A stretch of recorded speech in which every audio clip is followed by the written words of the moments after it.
నమస్తే, welcome to TR TV Telangana. నేను మీ only truth with Tirupati. Khammam ప్రజలు చూడాల్సినటువంటి వీడియో ఇది.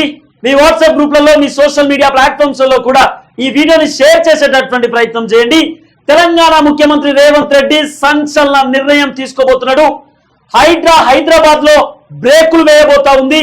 దాదాపు ఒక 2 రోజుల పాటు హైదరాబాద్ కూల్చివేతలకు సంబంధించిన అంశంలో గ్యాప్ ఇవ్వబోతా ఉంది. ఎందుకంటే భారీ నుండి అతి భారీ వర్షాలు దాదాపు ఇంకా 3 రోజులుగా ఉందనేటటువంటి సమాచారంతో ఏవి రంగనాథ్ క్లియర్ కట్ గా తను కొంత బ్యాక్ అండ్ స్టెప్ తీసుకోబోతున్నట్టుగా కూడా పెద్ద ఎత్తున చర్చలు కొనసాగుతున్నటువంటి పరిస్థితి. ఇదే నేపథ్యంలో ముఖ్యమంత్రి రేవంత్ రెడ్డి హైడ్రా కమిషనర్ ఏవి రంగనాథ్ కి సంచలనమైనటువంటి ఆర్డర్స్ పాస్ చేయబోతున్నటువంటి చర్చ కూడా తెలంగాణ రాష్ట్ర రాజకీయాలలోనే పెను సంచలనంగా మారింది. ఎందుకంటే ఆల్రెడీ హైదరాబాద్ లో ఉన్నటువంటి అక్రమ కట్టడాలు, అవి నాలాలు కానివ్వండి, బఫర్ జోన్లు కానివ్వండి, FTL పరిధిలో ఉన్నటువంటి ఏదైతే కన్స్ట్రక్షన్స్ ఉన్నాయో అవన్నీ కూడా కూల్చివేస్తున్నటువంటి సిచ్యువేషన్స్ మనం చూసాం. నాట్ ఓన్లీ సామాన్య ప్రజలు, పొలిటీషియన్స్ కి సంబంధించినటువంటి అక్రమ కట్టడాలు కానివ్వండి, లేకపోతే సినీ ఇండస్ట్రీకి సంబంధించినటువంటి బడా వ్యక్తుల అక్రమ కట్టడాలు పెద్ద ఎత్తున కూల్చేస్తున్నటువంటి సిచ్యువేషన్స్ మనం చూసాం. ఏదైతే కన్వెన్షన్ హాల్ నాగార్జునకు సంబంధించినటువంటి ఆ ఫంక్షన్ హాల్ ని కూడా కూల్చేసినారు. తర్వాత ముఖ్యమంత్రి రేవంత్ రెడ్డి వాళ్ళ సోదరుడు తిరుపతి రెడ్డికి నోటీస్ కూడా ఇచ్చినారు. 30 రోజుల లోపట మీరే మీ ఇళ్లను కూల్చేయండి, లేకపోతే హైడ్రా దగ్గరుండి JCBలను పెట్టి కూల్చేసేటటువంటి సిచ్యువేషన్ వస్తుంది. ఒకవేళ 30 రోజుల లోపల మీరు కూల్చేసేటటువంటి సిచ్యువేషన్ లేకపోతే మీ సామాన్ని లోపల నుండి తీసుకెళ్ళండి, మేమే దగ్గరుండి కూల్చేసేటటువంటి కార్యక్రమం చేస్తామంటూ కూడా హైడ్రా చాలా క్లియర్ కట్ ఇన్స్ట్రక్షన్స్ ఇచ్చినటువంటి ఆ సిచ్యువేషన్ మనం చూస్తాం. సో ఇప్పుడు హైడ్రా యూటర్న్ తీసుకోబోతున్నది. ఖమ్మంకి హైడ్రా బృందం పోబోతున్నది. హైడ్రా కూల్చివేతల పర్వం కొనసాగించేటటువంటి దాఖలాలు కూడా కనబడతా ఉన్నాయి. సో ముఖ్యమంత్రి రేవంత్ రెడ్డి ఖమ్మంలో జరిగినటువంటి పెద్ద ఎత్తున అంటే అక్కడ ఒక ఫ్లోర్స్ కి సంబంధించినటువంటి వాతావరణం కనబడతా ఉంది. అతలా కుతలమైపోయినటువంటి దాఖలాలు మనం చూస్తాం. ఎక్కడికక్కడ నీళ్లు నిలిచిపోయినటువంటి సిచ్యువేషన్స్ కూడా మనం చూస్తాం. కాలువలు నిండిపోయినాయి, ఎక్కడికక్కడ చెరువులు నిండిపోయినాయి. నీళ్లు మొత్తం కూడా ఖమ్మం సిటీలో మొత్తం స్టక్ అయిపోయి ప్రజలందరూ కూడా ఇబ్బందులు పడుతున్నటువంటి ఆ సిచ్యువేషన్ మనం చూస్తాం. దాదాపు ఖమ్మం జిల్లాలో 400 ఎకరాల పై చిలుకు భూములు కబ్జాలు పెట్టినారు అక్కడ ఉన్నటువంటి బడా వ్యాపారులు, బడా నేతలు. సో ఈ కబ్జాలు ఏదైతే చేస్తారో ఆ భూములన్నీ కూడా వెనక్కి దిద్దామనేటటువంటి ఆలోచనలో కాంగ్రెస్ ప్రభుత్వం కనబడుతున్నది. సో ఆ రోజు పువ్వాడ అజయ్ కుమార్, తనతో పాటు బీఆర్ఎస్ కి సంబంధించినటువంటి నేతలు, దాదాపు 10 సంవత్సరాలు బీఆర్ఎస్ పార్టీ తెలంగాణ రాష్ట్రంలో అధికారంలో ఉన్నది. ఖమ్మంలో బీఆర్ఎస్ కి సంబంధించిన కీలక నేతలు ఉన్నారు. సో ఆ నేతలన్నీ కూడా ఖమ్మంకి సంబంధించినటువంటి చెరువులు, ఖమ్మంలో ఉన్నటువంటి నాలాలు, ఖమ్మంలో ఉన్నటువంటి ట్యాంకులు, పబ్బులు, పార్కులు, రెస్టారెంట్లు విచ్చలుడి అక్కడ కట్టేసి అవన్నీ కబ్జాలు పెట్టి ఆ కబ్జాలు చేసినటువంటి జాగాలలోనే 10 ఎకరాలలో పెద్ద బిల్డింగ్లు, 20 ఎకరాలలో పెద్ద బిల్డింగ్లని కన్స్ట్రక్ట్ చేసేటటువంటి ప్రయత్నం చేసినారు. అంటే వాళ్ళు చేసినటువంటి కథ ఏంటంటే ఖమ్మంలో కూడా సేమ్ హైదరాబాద్ లో ఏ సీన్ అయితే రిపీట్ అయిందో ఖమ్మంలో కూడా అదే సీన్ రిపీట్ అవుతున్నది. హైదరాబాద్ లో ఈ హైడ్రాని పెట్టి కూల్చేయడానికి గల కారణం ఏంటంటే చెరువులలోనే పెద్ద ఎత్తున వీళ్ళు బిల్డింగ్లు కట్టుకున్నారు. ఆ చెరువు ఒకవేళ నీళ్లు మొత్తం చెరువులోకి పోవాలి, ఆ చెరువులో బిల్డింగ్ కడితే ఆ నీళ్లు పోవాల్సినటువంటి ఆ ప్లేస్ లో బిల్డింగ్లు ఉంటే ఆ నీళ్లు మొత్తం స్టక్ అయిపోయి చెరువు నిండిపోయి ఆ నిండాల్సినటువంటి నీళ్లు కూడా మొత్తం కూడా స్టక్ అయ్యేటటువంటి అవకాశం ఉంటుంది, పైన ఉండిపోయే సిచ్యువేషన్ ఉంటుంది. కాబట్టి ఆ చెరువుకు కేటాయించినటువంటి భూములు ఎలా ఉన్నాయో అవి అలాగనే ఉండాలా. ఏదైతే ఆ చెరువుల మధ్యలో బిల్డింగ్ కన్స్ట్రక్షన్ చేసిరో అవన్నీ కూడా కుప్ప కూల్చేసి అది చెరువుకు కేటాయించినటువంటి ఆ దాఖలాలు కూడా మనం చూస్తాం.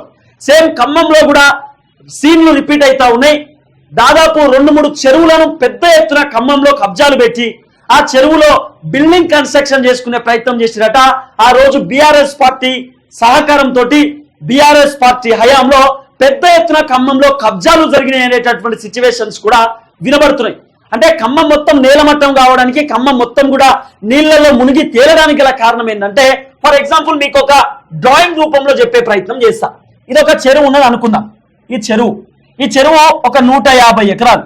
ఈ 150 ఎకరాల చెరువులో వీళ్ళు ఏం చేస్తారు, దాదాపు గీడి దాకా మొత్తం మట్టి పోసి ఒక 30 ఎకరాలు అనుకో, ఒక 30 ఎకరాలలో మట్టి పోసి ఈ మట్టి పోసిన తర్వాత దాన్ని మొత్తం సాఫ్ చేయించి ఈ మొత్తం ఈ చెరువు శిఖం కిందకే అవుతుంది భూమి అంతా. ఇది మొత్తం ఇది చెరువుకు సంబంధించినటువంటి ఒడ్డు. ఈ లోపలంతా కూడా చెరువే. వీళ్ళు ఏం చేశారు, చెరువుని కబ్జా పెట్టి ఎవరు అడిగేటోళ్ళు లేడు కదా. ఇక ఎట్లయినా చెరువు భూమి ఉండనే ఉండే, కొత్తగా భూములు కొనాల్సినటువంటి అవసరం లేదు, పైసలు పెట్టాల్సిన అవసరం లేదు. ఇక్కడ బండలు గిండలు పెట్టుడు, చెరువు నీళ్ళంతా కిందికి వదులుడు. ఆ చెరువు సగం 30 ఎకరాలు కబ్జా పెట్టి ఆ చెరువులో మట్టి పోపించి ఆడ బిల్డింగ్ కన్స్ట్రక్షన్ చేసుకున్నారు. దాదాపు ఖమ్మంలో జరిగినటువంటి సిచ్యువేషన్స్ అన్ని ఇవే. సో ఈ మట్టి పోపించి ఈడ స్కూళ్ళు, లేకపోతే ఫంక్షన్ హాల్లు, లేకపోతే హోటళ్ళు, లేకపోతే ఇంకా ఇతర బిల్డింగ్స్ ఇవన్నీ నిర్మాణించేటటువంటి ప్రయత్నం చేశారు. ఖమ్మంలో కూడా సేమ్ సీన్ రిపీట్ అయ్యి, హైదరాబాద్లో ఇదే జరిగింది, ఖమ్మంలో కూడా ఇదే జరిగింది. ఆ చెరువులు ఇట్లా కబ్జాలు పెట్టి, లేకపోతే నాలాలు, పెద్ద ఎత్తున నాలాలు ఉంటాయి. అంటే ఈ డ్రైనేజ్ వాటర్ అంతా కూడా ఒక చెరువులో పోవడానికి ఒక పెద్ద నాలా ఉంటది. ఈ నాలాలను కూడా కబ్జా పెట్టి ఈ నాలాల పైన బిల్డింగ్స్ కట్టుకొని ఈ నాలాకి సంబంధించినటువంటి ఏదైతే ఈ కాలువ ఉన్నదో ఈ కాలువ పైన బిల్డింగ్ కన్స్ట్రక్ట్ చేసుకుంటే కింద వీళ్ళొక మ్యాన్ హోల్ లెక్క ఒక పొక్కేస్తారు, ఒక పొక్క అలాకెళ్ళి పోతాయి నీళ్లు. అయితే వీళ్ళు ఏం చేసారు, ఈ నాలా కడితే ఇటు మొత్తం స్టక్ అయిపోయినాయి. ఆ మట్టో లేకపోతే ఆ చెత్త చెదారం అంతా స్టక్ అయిపోయి నీళ్లు ఈ ఖమ్మం జిల్లాకి సంబంధించినటువంటి ఈ నీళ్లు ఈ పొక్కలకు పోవాలి, ఇళ్ళకెళ్ళి అంటే ఈ మొత్తం కాలువలోకి వెళ్ళిపోవాలి. ఈ బిల్డింగ్ అక్రమంగా నిర్మాణించుకున్నారు కదా నాలా మీద. మరి కాలువలోకి వెళ్ళి నీళ్ళు పోవాలంటే సాఫ్ సీదా ఇదంతా బాగుండాలి కదా. ఇదంతా బాగాలేకుండా దీంట్లో మొత్తం కూడా స్టక్ అయిపోయి నీళ్లు మొత్తం ఇటు అడ్డుకున్నాయి. అంటే నీళ్లు మొత్తం కూడా ఈ జిల్లాలోనే ఆగిపోయింది. ఇవన్నీ నీళ్లు కిందికి వెళ్ళిపోతే నీళ్ళు అసలు స్టక్ కాదు, అంత ఫ్రీగానే ఉంటది. ఫ్రీగా లేకుండా ఎక్కడ పడితే అక్కడ అక్రమ నిర్మాణాలు చేసుకున్నారు, ఎక్కడ పడితే అక్కడ బిల్డింగ్లు కన్స్ట్రక్షన్ చేసుకున్నారు. ఆ నాలాలు మొత్తం కబ్జాలు పెట్టి నాలాలు స్టక్ చేసి ఆ కాలువలోకి వెళ్ళి నీళ్లు పోకుండా అది ప్రభుత్వ ల్యాండ్స్ ఏమన్నా ఎవడే అడిగేటోడు కేసీఆర్ ఉన్నాడు కదా అనే అహంకారంతో చాలా మంది అక్రమ కట్టడాలు కట్టుకున్నారు. ఇంకోటి ఈ చెరువులు ఏం చేసిరు, 30 ఎకరాలు కబ్జా పెట్టుకొని ఈ 30 ఎకరాలలో 150 ఎకరాలలో కేవలం 120 ఎకరాలు మాత్రమే ఈడ మిగిలింది. ఈ చెరువు 150 ఎకరాలు 120 ఎకరాలు మిగిలింది. అప్పుడు ఏం జరుగుతుంది, ఈ ఖమ్మంకి సంబంధించినటువంటి ఆ నాలాలోకి వెళ్ళి పోయేటటువంటి నీళ్లు ఈ చెరువులోకి వస్తాయి. ఆ నాలాలో పోయేటటువంటి నీళ్లు ఈ చెరువులోకి వస్తాయి. చెరువులోకి వచ్చినప్పుడు 150 ఎకరాలలో ఈ చెరువు ఉంటది. అప్పుడు 150 ఎకరాలు మొత్తం చెరువు నిండిపోవాలి. అప్పుడు ఏం జరుగుతుంది, 120 ఎకరాలు నిండినప్పుడు ఇంకా 30 ఎకరాల నీళ్ళు ఏడబడతాయి. మీకు అర్థమవుతుందా? నీళ్ళన్నీ కూడా చెరువులోకే పోతాయి. ఆ మినిమం కెపాసిటీ 150 ఎకరాల చెరువు. ఆ 150 ఎకరాల చెరువులో ఎంత కావాలో అంత నీళ్లు స్టోర్ అవుతాయి. కానీ ఇప్పుడు 120 ఎకరాలు ఉండేది 30 ఎకరాలు కబ్జా పెట్టిరు. మరి 30 ఎకరాల చెరువు నీళ్ళు ఏడిపోవాలి. అప్పుడు ఏమవుతుంది, ఈ చెరువు నీళ్ళు ఇళ్ళకి రాక ఇళ్ళకి స్టక్ అయిపోయి మొత్తం నిండిపోయి అది మొత్తం ఊర్లలో పోతున్నాయి. అంటే ఇళ్లలో పోతున్నాయి, కాలనీలోకి పోతున్నాయి, లోతట్టు ప్రాంతాల్లోకి పోతున్నాయి. ఇదే చెరువులు కనుక కబ్జాలు పెట్టకుండా ఎంత చెరువు విస్తరణ ఉందో అంతే చెరువు ఉంటే ఈ నీళ్ళని చెరువులోకి పోతాయి. అప్పుడు పల్లెటూరులో అంటే అక్కడ ఉన్నటువంటి ప్రాంతాలలో ఎక్కువ నీళ్లు పోవు, ఇవన్నీ ఇలా స్టోర్ అయిపోతాయి.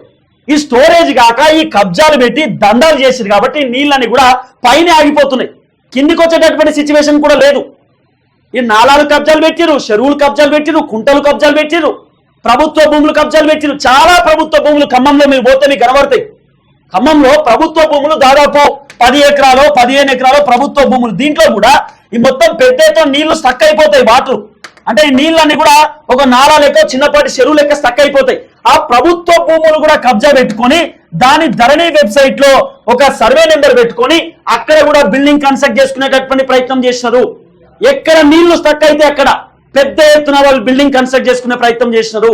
కాబట్టి తెలంగాణ ముఖ్యమంత్రి రేవంత్ రెడ్డి నిన్న తను ఖమ్మం పోయినప్పుడు అక్కడ పెద్ద ఎత్తున చూసే ప్రయత్నం చేసినారు. అసలు ఏం జరిగింది, ఇంత నీళ్ళు ఇక్కడ స్టక్ కావడానికి గల కారణం ఏంది, నాలాలు చక్కగా లేవా లేకపోతే చెరువులు చక్కగా లేవా, అసలు నీళ్ళు ఏడిపోతా ఉన్నాయి, ఎందుకు ఇన్ని నీళ్ళు స్టక్ అయిందంటే సీన్ కట్ చేస్తే అక్కడ పెద్ద ఎత్తున కబ్జాలు జరిగినాయి. దాదాపు ఖమ్మం జిల్లా లోపల అంటే సిటీ ప్రాంతంలోనే 400 ఎకరాల కబ్జా జరిగిందట. ఆ 400 ఎకరాల కబ్జాకి సంబంధించినటువంటి భూమిని స్వాధీనం చేసుకునే ప్రక్రియలో హైడ్రాని ఖమ్మంకి పంపించేటటువంటి అవకాశం ఉన్నది. లోతట్టు ప్రాంతాలలో ఆ నాళాల పక్కన చెరువుల పక్కన FTL పరిధిలో బఫర్ జోన్ పరిధిలో ఎవరెవరైతే అక్రమంగా కన్స్ట్రక్షన్ చేసుకున్నారో అక్రమ కట్టడాలు ఎవరైతే కట్టిరో అవన్నీ కూడా స్వాధీనం చేసుకునేటటువంటి ప్రక్రియలో హైడ్రా కమిషనర్ ఏబి రంగనాథ్ కి తెలంగాణ ముఖ్యమంత్రి రేవంత్ రెడ్డి ఫోన్ చేసి మరి వెంటనే హైడ్రా బుల్డోజర్లు వర్షం తగ్గిన తర్వాత మీరు ఇక్కడికి రండి, ఖమ్మంకి రండి అంటూ కూడా ఒక సంచలనమైనటువంటి ఆర్డర్స్ పాస్ చేయబోతున్నారు, పాస్ చేసింది అనేటటువంటి ఒక చర్చ కూడా పెద్ద ఎత్తున కొనసాగుతున్నాయి. ఎందుకంటే హైదరాబాద్ లో కూడా అదే జరిగింది. చెరువులు కబ్జాలు పెట్టుడు, నాలాలు కబ్జా పెట్టుడు, నీళ్ళన్నీ పోతున్నాయి. నీళ్ళు అన్ని పోయి ఏడిపోతాయి నీళ్లు. ఇప్పుడు నేనేమంటున్నా, మన హుసేన్ సాగర్కి నీళ్లు పోవాలి, హుసేన్ సాగర్కి నీళ్లు పోవాలి. ఈ పంజాగుట్టదో లేకపోతే ఇదేమంటారు ఖైరతాబాద్ నీళ్ళు, ఇవన్నీ హుసేన్ సాగర్కి పోవాలి, నీళ్లు కలవాలి. హుసేన్ సాగర్కి నీళ్లు పోయేటప్పుడు ఇది నాలా, ఇదంతా హుసేన్ సాగర్ అనుకుందాం, ఇదంతా నాలా. ఈ నాలా పక్కనే రెండు బిల్డింగ్లు కట్టినప్పుడు కింద పోవడానికి నాలాకి కింద హోల్స్ పెడతారు. ఈ హోల్స్ అన్ని స్టక్ అయిపోతాయి. ఈడంతా చెత్త చెదారం నిండుతుంది, మట్టి గిట్టి నిండుతుంది, ఇదంతా స్టక్ అయిపోతాయి. వీటన్ని కూడా ప్రాంతాలు, అంటే ఇవన్నీ కూడా ఇల్లులు, ఇవన్నీ పెద్ద పెద్ద కాలనీలు. ఇవన్నీ కాలనీలు ఉన్నప్పుడు ఈ కాలనీలో నీళ్ళని కాలువలకు వెళ్ళిపోవాలి. హుసేన్ సాగర్లో కలుస్తాయి పోయి నీళ్లు. ఇది హుసేన్ సాగర్ ట్యాంక్ బండ కలుస్తాయి. మరి ఈ నీళ్ళు పోకీడ స్టక్ అవుతున్నప్పుడు ఈ నీళ్లు సకాలంలో కిందికి పోతే పెద్ద ఇబ్బంది ఉండదు. చిన్న చిన్నగా నీళ్ళన్నీ కూడా అలాగే పోతాయి. ఈడ పెద్ద ఎత్తున స్టక్ కాదు నీళ్లు. కానీ ఇక్కడ మొత్తం మ్యాన్ హోల్ నిండిపోయి ఇదంతా కూడా స్టక్ అయిపోయి నీళ్లు అటు పోకుండా ఉంటే ఈడ నీళ్లు మొత్తం స్టక్ అయ్యి వీళ్ళకి రాకపోతే ఏమైతాయి? ఇవన్నీ కూడా క్లియర్ చేద్దామనే ఆలోచనలో ముఖ్యమంత్రి రేవంత్ రెడ్డి ఉన్నాడు. కానీ రేవంత్ రెడ్డిని కాంగ్రెస్ పార్టీ నేతలు ఇబ్బంది పెట్టడము, ప్రతిపక్ష పార్టీ నేతలు ఇబ్బంది పెట్టడం, అవన్నీ నేను పట్టించుకోనని రేవంత్ రెడ్డి చెప్తున్నాడు. కాబట్టి ఖమ్మంలో కూడా సేమ్ సీన్ రిపీట్ అయింది. ఎక్కడికక్కడ నీళ్లు నిలిచిపోవడానికి కారణం నాలాలు కబ్జాలు పెట్టినారు, అక్కడ చెరువులు కుంటలు వారిని కబ్జాలు పెట్టి అక్రమంగా నిర్మాణించే ప్రయత్నాలు చేసినారు. ఈ 200 ఎకరాల చెరువుని కూడా, పెద్ద చెరువుని కూడా, 200 ఎకరాల చెరువుని కూడా 100 ఎకరాలు చేసిరు, 100 ఎకరాలు కబ్జాలు పెట్టుకున్నారు. చెరువుల పక్కన బిల్డింగ్లు కట్టిరు, చిన్న చిన్న నాలాల పక్కన కుంటల పక్కన బిల్డింగ్లు కన్స్ట్రక్ట్ చేసినారు. ఖమ్మంలో పోతే ఖమ్మం ఎంట్రన్స్ లోనే మీకు పెద్ద ఎత్తున ఒక రైట్ సైడ్ చెరువు కనబడుతుంది. ఆ చెరువుల పక్కనే పెద్ద పెద్ద బిల్డింగ్ కన్స్ట్రక్ట్ చేసినారు. 100 ఎకరాల చెరువుని 60 ఎకరాల దాకానే చెరువు నుంచి 40 ఎకరాలు కబ్జా పెట్టి పడేసారు. మరి ఇంత దారుణమైంది.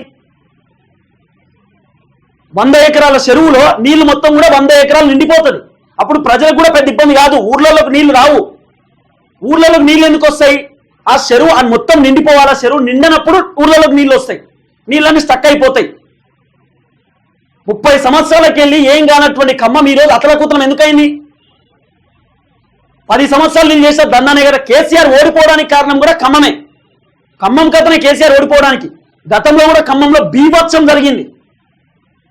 అప్పుడు కూడా నాలాలు ఇంకా పెద్ద ఎత్తున కడుతురు, బిల్డింగ్లు కబ్జాలు పెట్టుడు, బిల్డింగ్లు కట్టుడు. ఎడిపోతాయి నీళ్లు. నీళ్ళన్నీ చెరువులకు పోవాలి, నీళ్ళన్నీ కుంటలకు పోవాలి, నీళ్ళన్నీ కాలువ ఉంటుంది, ఆ కాలువలోకి వెళ్ళి కిందికి వెళ్ళిపోవాలి. ఆ కాలువల మీదనే బిల్డింగ్లు కట్టి ఆ కాలువల మీదనే పెద్ద పెద్ద కన్స్ట్రక్షన్ చేసుకున్నప్పుడు అవన్నీ కాలువలన్నీ స్టక్ అయిపోయి కిందికి పోకుండా నీళ్లు ఎక్కడికక్కడ ఆగిపోతా ఉంటే మరి ఇబ్బంది పడమా? కాబట్టి మనం కూడా మేలుకోవాల్సినటువంటి అవసరం ఉంటుంది. వాడు ఎవరైనా సరే, ఎంత పెద్ద లీడర్ అయినా సరే, కాలువల పక్కన లేకపోతే నాలాల పక్కన లేకపోతే బఫర్ జోన్ లో ఎఫ్టీఎల్ పరిధిలో చెరువు శిఖం పక్కలో ఎవరైనా బిల్డింగ్ కడితే ఫస్ట్ వాళ్ళు నిలదీయాలి. మనం ఎట్లా కట్టుకుంటారో భయ్య అని చెప్పి. కాబట్టి ఇప్పుడు హైడ్రా బ్యాక్ టు ఖమ్మం కనబడతా ఉన్నది. హైదరాబాద్ లో 2-3 రోజుల వరకు హైడ్రా దూకుడు పెంచేటటువంటి అవకాశం లేదు. కొంత బ్రేక్ ఇచ్చిరు తెలంగాణ ముఖ్యమంత్రి రేవంత్ రెడ్డి. ఎవరైనా సరే వదిలిపెట్టే ప్రసక్తి లేదంటూ కూడా Revanth Reddy strict orders pass చేస్తా ఉన్నాడు. ఖమ్మంలో అక్రమ కట్టడాల పైన పెద్ద ఎత్తున పంజా విసిరేటటువంటి అవకాశం కనబడతా ఉంది. అక్కడ అక్రమంగా నాలాల పక్కన చెరువుల పక్కన ఎవరెవరైతే అక్రమ కన్స్ట్రక్షన్ చేసిరో అవన్నీ కూడా కూల్చేసే అవకాశం కనబడతా ఉంది. ప్రభుత్వ భూములలో ఎవరెవరైతే కన్స్ట్రక్షన్ చేసుకుని ప్రభుత్వ భూములు ఎవరైతే ఆక్యుపై చేసుకున్నారో, ఎవరైతే స్వాధీనం చేసుకున్నారో అవన్నీ కూడా వెనక్కి తీసేటటువంటి అవకాశం కనబడతా ఉంది. రేవంత్ రెడ్డి వెనక్కి తగ్గేటటువంటి అవకాశం కనబడట్లేదు. హైడ్రా కమిషనర్ ఏవి రంగనాథ్ స్పెషల్ టీమ్ తో ఖమ్మం బయలుదేరేటటువంటి సిచ్యువేషన్ కూడా కనబడుతున్నటువంటి పరిస్థితి.